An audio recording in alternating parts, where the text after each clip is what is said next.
Well, as we wrap up Black History Month, we are still highlighting stories of trailblazers and triumph in our area. And tonight, we are spotlighting the Rogers Park Golf Course in Tampa. I spoke with the man who wrote the book on Rogers Park about how it was a haven for Black golfers who decided to make their own way when bigotry blocked them from the fairway. Tucked away just outside of Sulphur Springs, it's a jewel for the Black community.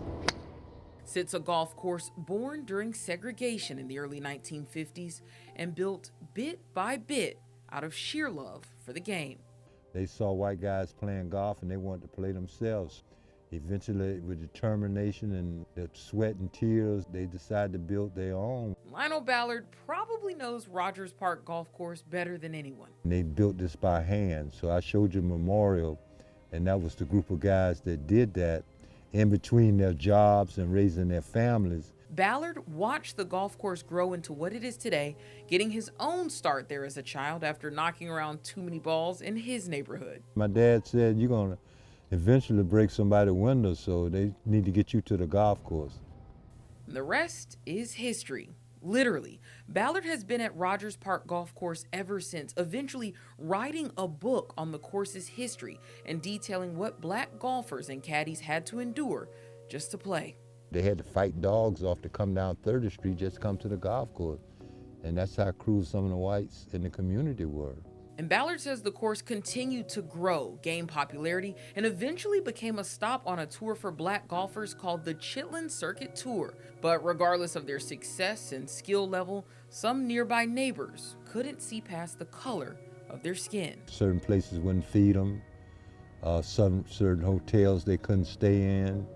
I mean, these guys were top-notch players and they had money. Riding around the golf course today, Ballard still remembers the days when a pavilion, park, and baseball field sat on this land, making it a community refuge for Black folks in Tampa. This was like a recreational haven for Black people. For the weekend, everybody was here on Saturdays and Sundays. Place to be. That's where else could they go? Rogers Park wasn't just ahead of its time when it came to overcoming hurdles with race in the sport. In the 1950s, the course also launched a women's league. Very few golf courses had women leagues, especially when Black women. You imagine Black women back in the mid-50s playing golf? I mean, think about that. And Ballard has experienced the history of Rogers Park Golf Course firsthand. He's documented it, and now he's been honored with his own area underneath the tree he's been sitting near since he was 7 years old. And one day they called me over here, and all these people were standing there, and I didn't know what they were doing, and then they unveiled it and said they was gonna name this after me. And while other golf parks chose segregation and hate, Ballard says Rogers Park Golf Course always has been and always will be open to anyone who wants to play. They didn't care if you were white, black, green, purple. If you had a golf game, you were welcome to come play. No, it's open to the community. In Tampa, Miranda Parnell, 10 Tampa Bay News.